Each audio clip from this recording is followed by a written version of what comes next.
하나, 둘, 셋. 안녕하세요. 이태원 클래스로 알아보는 법률 정치에 대해 발표할 김보미. 이태원 클래스로 알아보는 경찰 행정에 관해 발표할 윤승민입니다. 네, 여기는 저희가 클래스가 다른 내용인데요. 저희가 발표할 내용은 이태원 클래스를 통해 흑인 차별과 차별금지법에 대해 설명하도록 하겠습니다. 저는 그다음 보미 씨를 이어서 이태원 클래스를 통해 소년법과 청소년 형벌에 대해 알아보는 시간을 가질 예정입니다. 여러분의 집중력 기대할게요. 그럼 기대할게요. 시작해보도록 하겠습니다. 네, 흑인차별과 인종차별 그리고 차별금지법에 대해 설명을 하도록 할 건데요. 현재 흑인 차별로 미국이 뜨겁죠. 여러분들도 조지 플로이드 사건에 대해서 많이 들어보셨을 거라고 생각합니다. 혹시 승민 양도 조지 플로이드 사건에 대해 들어보셨나요? 당연하죠, 쌤. 요즘 그 미국에서 일어난 거 맞죠, 이거? 아, 맞아요, 어, 맞아요. 엄청 유명하잖아요. 알죠, 알죠. 아, 역시 모범생답네요. 네, 조지 플로이드 사건이란 조지 플로이드라는 한 흑인 남성의 죽음으로부터 시작됩니다. 경찰의 무력 진압으로 흑인이었던 조지 플로이드가 목숨을 잃은 사건인데요. 조지 플로이드의 범죄는 처벌받아야 하나 진압 과정에서 목숨을 잃는 사건이 벌어져 큰 논란이 되고 있습니다. Black 음, Lives Matter이라는 구호와 함께 시위가 진행되고 있으며 전 세계에서 흑인 인권 보장에 대해 이야기를 하고 있습니다. 하지만 미국뿐만 아니라 우리나라에서도 흑인 차별이 계속되고 있다는 사실 아시나요? 네, 우리나라요? 네, 이태원 클래스에서 이런 장면을 찾아볼 수 있는데요. 영상에서는 토니가 흑인이라는 이유로 클럽에서 소위 말하는 입변을 당하고 있습니다. 이제 음, 조이서는 이것이 사장의 마음이라고 이야기를 하고 있는데요. 혹시 승민 양은 이 발언에 대해서 어떻게 생각하시나요? 굉장히 무례한 발언, 약간 선진국인 한국에서 한국인이 저런 말을 할 수 있나 그런 생각이 아, 드네요. 그렇죠. 맞습니다. 이렇게 우리나라에서 인종차별은 매우 심각한 편인데요. 국가인권위원회가 3월 21일 세계 인종차별 철폐의 날을 맞아 발표한 한국 사회의 인종차별 실태와 인종차별 철폐를 위한 법제화 연구에 따르면 우리나라 이주민 338명을 조사한 결과 10명 중 7명이 인종차별이 존재한다고 이야기하고 있습니다. 차별 사유로는 옆에 표에서 보시다시피 한국인이 아니라서라는 이유가 가장 많았는데요. 이 심각성을 이렇게 말씀드리면 잘 이해를 못하실 것 같아서 제대로 전달하기 위해 다른 영상을 준비했습니다. 이 영상을 보면서 우리나라에 있는 인종차별에 대해 한번 생각해보고 그리고 이제 말할 포괄적 차별금지법이 무엇인지 생각해 보시면서 이 영상을 봐주시면 좋겠습니다. 네, 영상을 다 보셨는데요. 어떤 아, 느낌이 드셨나요? 저는 아까 그 외국인 아저씨가 울 때, 저도 모르게 탄식을 내셨네요. 맞습니다. 한국인들이 다른 나라 사람들에게 폭력을 휘두르고 막말을 퍼붓고 있는 영상을 보셨는데요.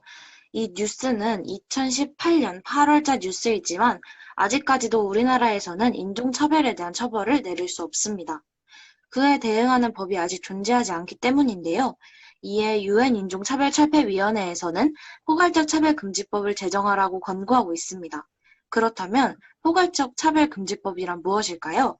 혹시 어떤 것 같아요, 승민 양? 약간 느낌이 포괄적으로 차별을 금지하는 법이군요. 아, 맞아요, 맞아요. 포괄적 차별금지법은 성별, 성정체성, 장애, 병력, 외모, 나이, 출신 국가, 출신 민족, 인종, 피부색, 언어, 출신 지역, 혼인 여부, 성 지향성, 임신 또는 출산, 가족 형태 및 가족 상황, 종교, 사상 또는 정치적 의견, 범죄 전력, 보호 처분, 학력, 사회적 신분 등을 이유로 한 가지 한 정치적, 경제적, 사회적, 문화적 생활의 모든 영역에 있어서 합리적인 이유 없는 차별과 혐오 표현을 금지하는 법률입니다. 우리나라에서는 2007년, 2010년, 2012년에 걸쳐서 입법이 시도되었지만 결국 폐기되었고 현재 정의당이 다시 입법을 추구하고 있습니다. 차별의 개념에는 직접 차별, 간접 차별, 괴롭힘, 성희롱 등이 포함되어 있습니다. 2020년 7월 29일 발의된 법안을 보면 고용의 과정 혹은 직장에서 물건을 사거나 서비스를 이용할 때, 교육기관에서 교육이나 직업 훈련을 받을 때, 행정 서비스 제공이나 이용할 때 차별이 금지되어야 한다고 차별의 금지 영역을 정해두고 있습니다. 현재 시안에 따르면 차별 행위에 대한 형사처벌은 피해자에게 보복성 불이익 조치를 했을 때이며 이를 제외한 대부분의 조치는 조정 및 시정 권고일 것이라고 말하고 있습니다. 이렇게 다른 나라에서도 포괄적 차별금지법이 시행되고 있는데요. OECD 34개 회원국 가운데 한국과 일본을 제외한 대부분의 국가에서 이와 비슷한 법이 시행되고 있습니다. 유럽연합은 유럽연합 가입 조건으로 차별금지법 제정을 권고하고 있습니다. 남아프리카 공화국에서도 헌법적으로 차별을 금지하고 있습니다. 미국은 민권법을 통해 차별받지 않을 권리를 명시하고 있습니다. 미국은 주마다 차별금지법이 조금씩 다른데 민주당 성향주에는 동성애 차별금지법이 있지만 공화당 성향의 주에는 동성애 차별금지법이 존재하지 않습니다. 하지만 2020년 6월 15일 미국 연방대법원이 근로자의 성적 지향이나 성 정체성을 근거로 고용주가 해고해서는 안 된다는 판결을 내리면서 미국에서의 동성애 차별 금지가 이루어지고 있는 추세입니다. 현재 우리나라에서는 입법 시도 중인 만큼 포괄적 차별금지법에 대한 찬반 토론이 활발하게 이루어지고 있는데요. 혹시 여기서 승민 양의 의견을 묻고 가겠습니다. 혹시 찬성과 반대 어느 입장이신가요? 저는 찬성인 것 같아요.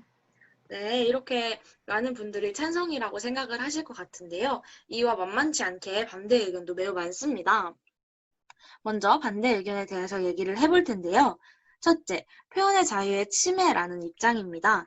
포괄적 차별금지법이 없는 현재에는 자신의 의견을 적극적으로 표명할 수 있지만 포괄적 차별금지법이 생긴다면 자신의 의견을 제대로 표현할 수 없게 된다는 의견입니다.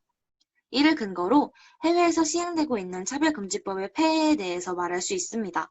캐나다에서 동성애 교육을 비판한 목사는 고소당해 7년간 법적 투쟁을 하였고, 동성 결혼식 장소 대여를 거부한 미국 워싱턴주의 농장 주인은 벌금 1,300만 원을 내야 했던 사건들을 근거로 드는데요. 즉, 이러한 사건으로 미루어 보아 표현의 자유가 억압된다는 것이죠. 이는 법이 악용될 수 있다는 말로도 해석 가능합니다. 우리나라에서 악용되는 법의 사례로는 민식이법이 있습니다. 민식이법에 대해서 아시나요? 민식이법도 정말 우리나라에서 약간 악용되고 있는 법 중에 하나라고 볼 수 있죠. 아, 맞아요. 민식이법은 좋은 취지로 만들어졌지만 아이들이 그것을 악용하면서 민식이 놀이, 민식이법 놀이 이런 식으로 놀이를 만들어서 법을 악용하는 사례가 증가하고 있습니다. 네, 너무 깜짝 놀랐죠. 네, 이렇게 악용될 우려가 매우 크기 때문에 반대를 하는 입장도 있습니다. 이제 두 번째로 역차별 가능성입니다. 역차별이란 부당한 차별을 받는 쪽을 보호하기 위하여 마련한 제도나 장치가 너무 강하여서 오히려 반대편이 차별을 받는 것을 의미합니다. 즉, 포괄적 차별금지법에서 보호하고 있는 사회적 약자들을 보호하다가 오히려 역차별이 생겨날 수 있다는 입장입니다. 마지막으로는 지금 가장 큰 논란이 되고 있는 동성애 반대인데요. 포괄적 차별금지법에는 동성애 차별금지가 들어가 있습니다. 혹시 승민 양 성교육 많이 받아봤나요? 성교육은 뭐 항상 봤죠. 네, 근데 성교육에서 혹시 동성애라는 단어를 들어보신 적이 있나요? 동성은 한 번도 들어본 적이 없는 것 같아요. 맞아요. 지금 현재 동성애 교육은 이루어지고 있지 않습니다. 하지만 포괄적 차별금지법이 생긴다면 학생들에게 동성애 교육이 실시가 되는데요. 이 점에서 아주 큰 반발을 불러일으키고 있습니다. 또한 종교적으로 동성애를 반대하면서 점점 반대 의견이 커지고 있습니다. 이제 찬성의 의견으로 가볼 텐데요. 찬성의 의견은 첫째, 사회적 약자의 보호입니다. 지금까지 차별을 당했음에도 불구하고 피해자 보호나 가해자에 대한 처벌이 제대로 이루어지지 않았어요. 앞에 봤던 사례들처럼 말입니다. 사회적 약자 중에는 동성애자, 장애인 등이 많이 포함이 되는데요. 드라마 이태원 클라스에서 마연이 또한 트랜스젠더로 사회적 약자에 속합니다. 마연이가 트랜스젠더임이 밝혀지면서 많은 사람들은 마연이 앞에서 수근거리거나 뉴스를 통해 많은 욕을 퍼붓기도 했습니다. 하지만 현재는 포괄적 차별금지법이 없기 때문에 처벌이 불가능하죠. 이러한 사회적 약자를 보호하는 취지에서 많은 사람들이 찬성을 하고 있습니다. 두 번째로 개별적 차별금지법이 불완전하기 때문인데요. 현재 존재하고 있는 개별적 차별금지법은 특정 집단의 차별만을 규제하고 있어 사회의 전반적인 차별을 계속 존재한다는 주장입니다. 예를 들어 개별적 차별금지법에 예는 장애인 차별금지법이 있는데요. 이렇게 찬반 의견을 모두 보았습니다. 승민 양이 말했던 것처럼 찬성의 의견, 그리고 다른 친구들이 생각하는 것처럼 반대의 의견이 나뉘는데요. 여러분은 포괄적 차별금지법에 대해 어떻게 생각하시나요? 각자의 의견을 남기고 서로 공유하며 포괄적 차별금지법에 대한 이해와 자신의 생각을 구축시키는 시간이 되었으면 좋겠습니다. 여기까지 흑인차별, 인종차별과 차별금지법에 대해 설명한 김봄이었습니다. 감사합니다. 네, 이제 다음으로는 윤 형사님이 발표를 해주신다고 하는데요. 빨리 윤 형사님의 발표를 들으러 가보겠습니다.